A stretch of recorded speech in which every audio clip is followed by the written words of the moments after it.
To say to a counsellor, to parents, to teachers, to medical professionals that you just have to accept a child's view of their gender identity, anything else could be illegal, is very frightening and very chilling. What connects all the issues that I'm involved in is really protecting children and seeing them as the core vulnerable group that we as parliamentarians should be protecting. And I think, unfortunately, as we've seen through a number of issues in the last few years, children are not prioritised as they should be. Nicola Sturgeon was in the ascendants for a long time, but it wasn't education that brought her down, it wasn't healthcare that brought her down, it wasn't so much the squabbles in the SNP that brought her down, it was this gender debate.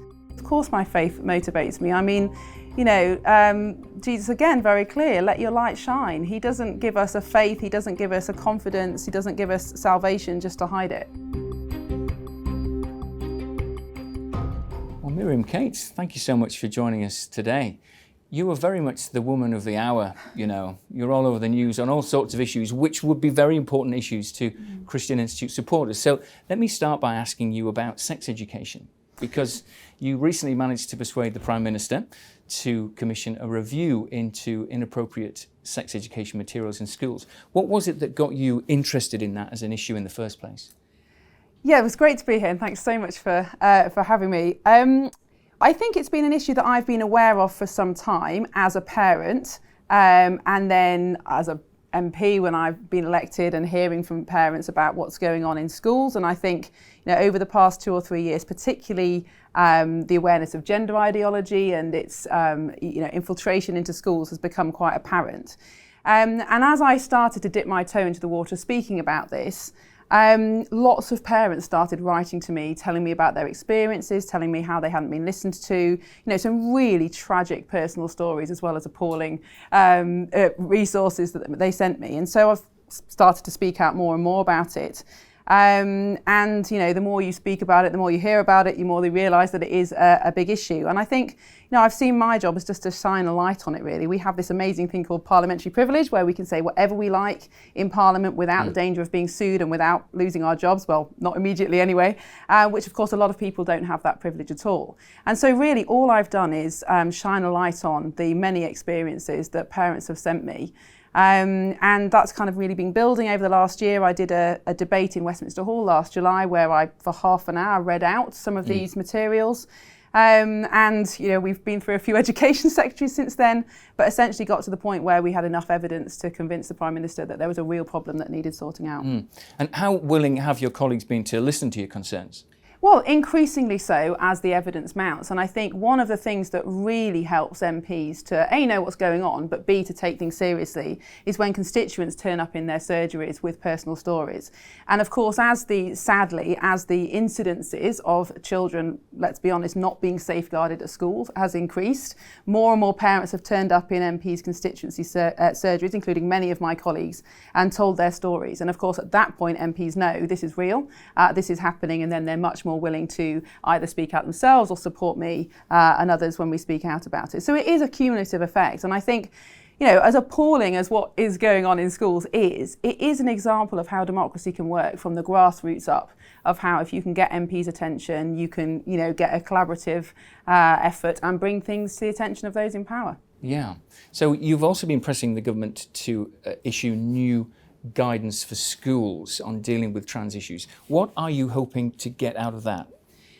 Yes, well, I think we need some much clearer guidance from schools about how they approach children with gender distress, if that's what you want to call it. And you know, over the last 10 years, there's been an exponential increase in the number of children presenting with gender distress. So typically girls wanting to be boys, wanting to be treated as boys.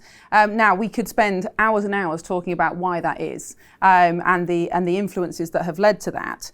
But of course, the on-the-ground impact of that is that many schools don't know what to do. Some are transitioning these children socially, changing their names and pronouns, allowing girls to use boys' toilets and vice versa, even girls to compete in boys' sports. And many just don't know what to do. Some are telling parents, some aren't telling parents. But it's not a problem that schools can deal with on their own. They need guidance, legal guidance, medical guidance. And at the moment, it's a Wild West. So I think the government urgently needs to produce some guidance that is legally accurate and that protects girls particularly, but protects all children. And it's not just about what happens to the children who present with this distress, because they should be safeguarded. You know, they should be assessed for all different other vulnerabilities, but it's also the other children. And I think there's increasing evidence that, when schools say to a class full of children, this girl is now boy, she's going to be known by this name, use pronouns he and him, these other children are then compelled to say that this girl is a boy, even if they don't believe that. And I think that's quite significant, actually, and also needs addressing in the guidance. So you just touched on a very interesting issue there about why so many girls in particular want to identify as boys. And you talked about the influences. Just say a bit more about that. What do you think are some of the reasons behind this? Well, I think if we look at the cohort of girls who are saying that they're gender distressed or trans-identified, clearly there has always been a very small but very present percentage of the population that, and they're typically male actually, that experience quite extreme gender dysphoria from an early age. And for some, doctors have advised that the best way to treat that has been to transition. And often you get, adult males deciding to live as women. And that's been a constant in the population. And, I'm absolutely clear that that kind of gender dysphoria does exist and needs to be treated compassionately and with the utmost of medical expertise. But what we're seeing now is something completely different. And it's teenage girls typically, often transitioning as a friendship group. And what's really frightening is that autistic children particularly are overrepresented in this cohort. And if you think about the difficulties that autistic children face in fitting in feeling socially acceptable, and if they're presented with an ideology, with a view that says, make this simple change and all your problems will be solved, clearly that's attractive. Children who've been abused and are vulnerable in other ways are overrepresented in this cohort. So I think the fact that schools and society are just accepting this feeling at face value that's often egged on the internet is really dangerous, and actually we should be examining it much more carefully and putting the child's welfare, long-term welfare, at the heart of this and not what seems instantly easiest to do. So it's important to be able to talk about these issues. It's important to be able to talk freely with young people about these issues. Now, one of the things that jeopardises that potentially is the so-called conversion therapy ban. Now, this is something that Christian Institute and its supporters have been working on for a long time. Firstly, just tell us what level of awareness do you think there is amongst MPs about the potential risks of going too far when they're banning conversion therapy in relation to trans and sexual orientation? Probably not enough yet, and probably one of the reasons for that is we haven't yet seen the draft legislation. It's not actually in the parliamentary timetable yet. We don't know when it's going to Parliament. So I imagine that if and when that happens, there will be more interest. But yes, I think you're exactly right. It's the complexities of this that I don't think are apparent at first sight. Because of course, nobody thinks that anything coercive, abusive, physically violent should be allowed. Of course it shouldn't. And I think there's fairly strong evidence that many of those, if not all of those things, are already covered by existing law, and they absolutely should be. But of course, it's a very different thing to say that telling a child who expresses gender dysphoria, gender distress, that of course they are the opposite sex, anything else is conversion therapy. That is a very, very different thing, and something that we should be very careful of. And I think in the light of Hilary Cass's interim report, so she's done this review into the gender services, particularly the Tavistock's very famous, and how those services are treating children. And she's said that social transition, changing a child's name, pronouns, is not a neutral act. That could be a long-term medical intervention. And so to say to a counsellor, to parents, to teachers, to medical professionals that you just have to accept a child's view of their gender identity, anything else could be illegal, is very frightening and very chilling. And I think we need to avoid that, particularly until we know a lot more about what's going on and why all these children are presenting with gender distress. So, I think we need to be clear about what the law is. We need to absolutely make sure that there are no coercive, violent, horrific practices going on, and, they should be banned. But we should be very careful about introducing any legislation around gender before we really know what's going on. And just staying with this theme about why so many girls in particular want to transition, why this has become such a big issue, what role do you think pornography plays in that? Well, I think quite a significant role, because the view of women and femininity and female sexuality that pornography portrays is, well, A, completely unrealistic, but also very traumatic to girls. And, we're hearing hideous reports of girls presenting at A&E with strangulation injuries, some fairly other horrific injuries that are straight out of pornography playbook. And girls finding it increasingly difficult to say no to sex acts that they don't want, because it's now been normalised normalised so much by pornography. And I can quite understand why a girl going through puberty and seeing that as an example of female sexuality thinks, I don't want anything to do with it. So that could well be a factor. And, we can't underestimate the power of the internet. And a lot of children going online who might write, I'm not happy with my body, which is quite a normal experience for girls going through puberty. In the past, they might have been drawn to anorexia sites, self-harm sites, and they still are. But now we've got this new trend almost, which is to become transgender, and you can find plenty of adult men online who will lead a girl through obtaining testosterone illegal. I mean, it's really dark when you go into it. And of course, schools are at the forefront of this, but we can't ignore the impact of the internet in driving some of this stuff. So focusing on that and focusing on the issue of pornography, you again have been very outspoken about the need to protect children from being able to view pornography online. So the Online Safety Bill will improve that situation, but the protections in there are not actually as strong as protections that Parliament passed in 2017, but that never got brought into effect. Why do you think there is this reluctance to really tackle this issue when any sensible person will strongly agree that you must do everything you can to protect children from online porn? Well, great question. And I think the kind of big picture answer to that is that children are often an afterthought in Parliament.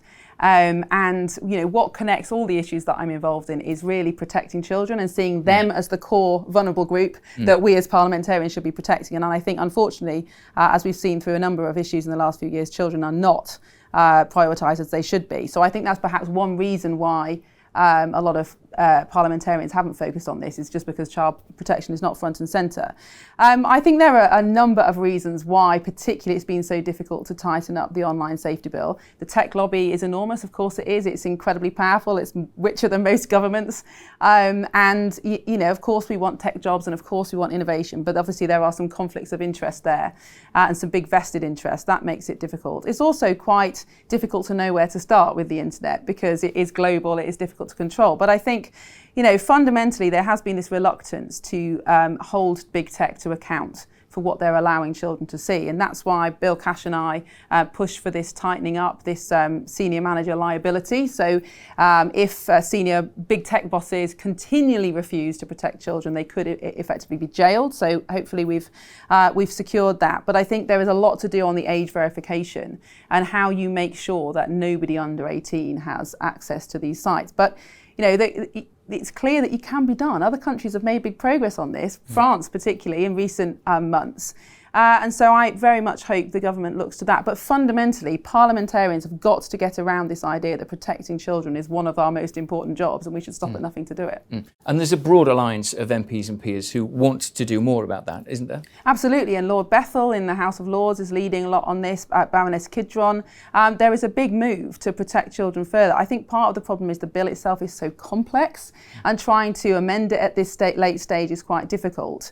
But I do think, there's certainly the will amongst my Conservative colleagues in the House of Commons to tighten this up, and I think we got 43 signatures on a letter trying to get the government to move on this. So really we're reliant on the House of Lords at the moment, but we'll be giving them all the support we can. And I think a lot of people see pornography as a freedom issue, and I can see that argument for adults. Personally, I think all pornography is misogynistic and detrimental to human relationships. But we do live in a free democracy. But I just don't think there are any arguments for allowing under 18s to see it, and that's not about freedom. That's about their welfare.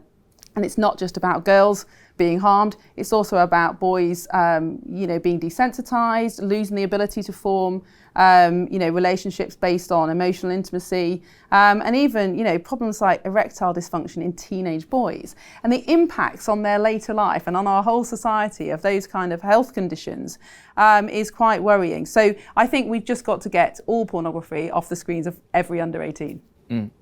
So you've also been pursuing this concern about children and families in relation to the budget recently, very much holding the government's feet to the fire over that. Do you want to tell us what your concerns are there? Yes, so in the budget, the Chancellor announced this quite significant expansion to the what's called free childcare offer. So at the moment, parents of 3 and 4-year-olds under certain conditions can have 30 hours funded childcare per week. As I said, it's not free because it's only 38 weeks a year and it's only 9 till 3, but that is the offer. October. But he's announced this massive expansion to take it from babies from 9 months old up. So when parents return to work, at 9 months, their babies can go into nursery paid for by the government. Now, from an economic point of view, I understand the government wants to do everything it can to get more workers back into work. But fundamentally, I just think it's wrong to separate children from their mothers, particularly at a very young age. I mean, all the evidence shows that that attachment between baby and mum, particularly in the first 2 to 3 years, is crucial for the child's long-term welfare. But I just think not only is it damaging for children, it's not what many women want. And of course many women want to go back to work, they want to maintain their career and absolutely should have the choice and the freedom and be supported to do that. But for so many women, they don't want to leave their small children in the care of strangers. And the polling suggests about 3/4 of parents of 0 to 4s would actually like to spend more time with their young children if they could afford to do so. And what worries me about this policy is that it's completely anti-choice. It basically says the state will only support you if you put your child in the care of strangers and return back to work for 30 hours a week. Now, again, there may be economic arguments for this, although I don't think they're at all compelling, but it is very much against family life, against the bonds that hold families together. And it's not what other countries do either, by the way. So I think the government really needs to rethink this and give parents the choice of how they look after their own children. And I think the problem is when you make these arguments, people portray you as trying to say that we should go back to the 1950s and women shouldn't leave the home. Of course, that's not what I'm saying at all.